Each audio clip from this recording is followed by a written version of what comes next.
स्वर्ग का हकदार कौन? मरने के बाद स्वर्ग के द्वार पर 4 व्यक्ति खड़े थे। इन 4 व्यक्तियों में पहला राजा था, दूसरा एक बिजनेसमैन था, तीसरा पंडित था और चौथा एक आम आदमी जो कि मजदूर था। किसी को भी यह पता नहीं था कि कौन स्वर्ग के अंदर प्रवेश कर पाएगा और कौन वहीं से वापस लौटा दिया जाएगा। सब स्वर्ग का दरवाज़ा खुलने का ही राह देख रहे थे और आपस में बातें कर रहे थे। जैसे कि राजा को मरने से पहले से ही आदत थी, उसने अपनी बात सबसे पहले बताई। राजा ने कहा कि मैं बहुत प्रख्यात राजा हूँ। मैंने धरती पर अपना बहुत नाम कमाया है, इसलिए पूरी संभावना है कि मैं ही स्वर्ग में जाऊंगा। फिर व्यापारी ने अपने बात सामने रखी। वह बोला, मैंने धरती पर खूब धन कमाया और उस धन से मैंने करोड़ों लोगों को की मदद की, इसलिए मैं ही स्वर्ग का हकदार हूँ। अब बारी थी पंडित की, तो पंडित ने मुंह खोला और सबको यह कहा, चाहे तुम जो सोच लो, लेकिन यह बात तो तय है कि स्वर्ग के दरवाजे खुलेंगे तो मेरे लिए ही। सब जानते हैं कि पंडित दिन रात भगवान को याद करते हैं, इसलिए स्वाभाविक है कि स्वर्ग में पंडित का स्वागत किया जाए। जब सब ने अपना अपना पक्ष रख दिया, तब सबकी नज़र उस मजदूर पर थी जो चुपचाप अपनी नज़रें नीचे झुकाए बिना कुछ बोले वहीं पर खड़ा रहा। स्वर्ग का दरवाज़ा खुला और वहां पर एक देवदूत आकर खड़ा हो गया। देवदूत के हाथों में एक पुस्तक थी जिसमें इन सभी के कर्मों के बारे में लिखा हुआ था। देवदूत ने सबसे पहले राजा को अपने पास बुलाया और उससे पूछा, तुम बताओ, तुमने अपने जीवन में क्या क्या अच्छे कर्म किए हैं?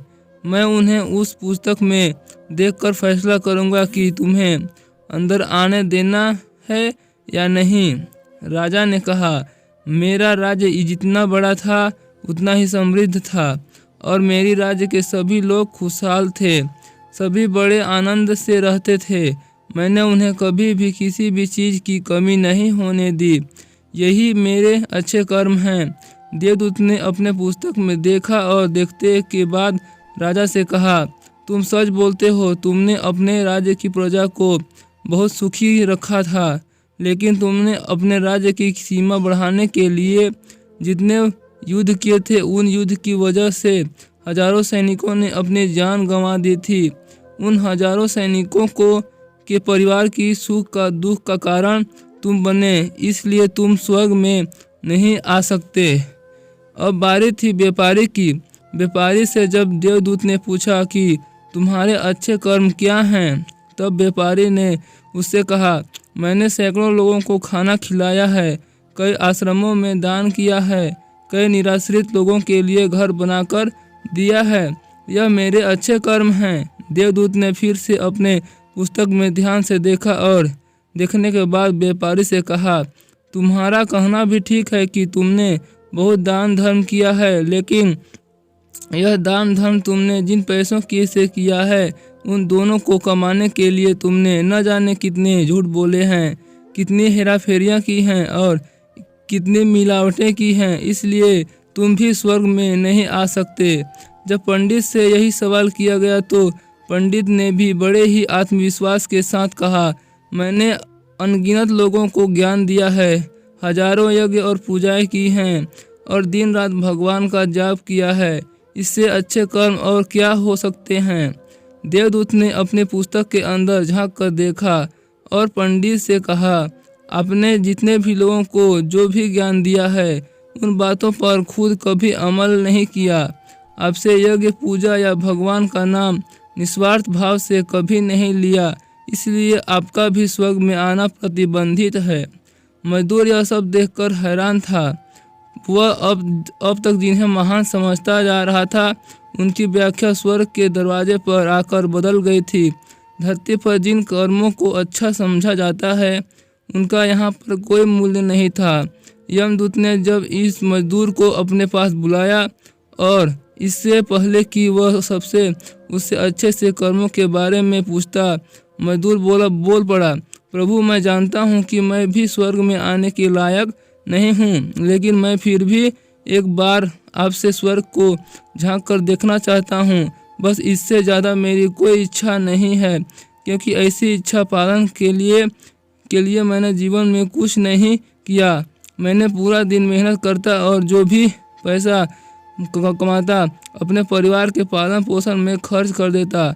इसलिए दान धर्म के लिए कुछ बचता ही नहीं।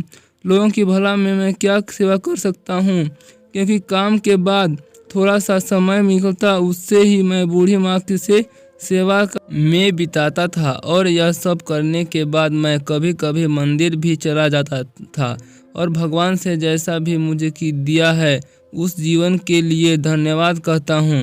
देवदूत ने अपने पुस्तक में बड़े ध्यान से देखा और थोड़ी देर देखते ही रहा। फिर उसने मजदूर से पूछा कि तुम याद करो करके बताओ कि तुमने कभी तो कोई अच्छा काम किया होगा। मजदूर ने थोड़ी देर सोचने के बाद बोला, हाँ, मुझे थोड़ा थोड़ा याद है। एक बार मैं बहुत भूखा था और मैं खाना ही खाने बैठा था कि एक बहुत ही कमज़ोर कुत्ता जो ठीक से चल भी नहीं पा रहा था, वह मेरे पास आ गया और मेरे खाने को देखने लगा। तब मैंने अपनी रोटी उसे खिला दी थी और उस दिन मैं खुद भूखा सोया था। मजदूर की बात सुनने के बाद देवदूत मुस्कुराया और मजदूर को बड़े सम्मान से स्वर्ग के अंदर लेकर गया। दोस्तों, अच्छे कर्म लोभ मोह माया इन सब भाव में आकर नहीं किए जाते और ना ही उन्हें अच्छे कर्मों की श्रेणी में गिना जाता है। निस्वार्थ भाव से किया गया एक ही अच्छा कर्म भी आपके जीवन के सारे पाप धोने की शक्ति रखता है। इसलिए जब भी मौका मिले निस्वार्थ भाव से और अच्छे मन से अच्छे कर्म किया करें। दोस्तों, यह स्टोरी आपको कैसी लगी कमेंट करके जरूर बताइए और लाइक शेयर सब्सक्राइब जरूर कीजिए।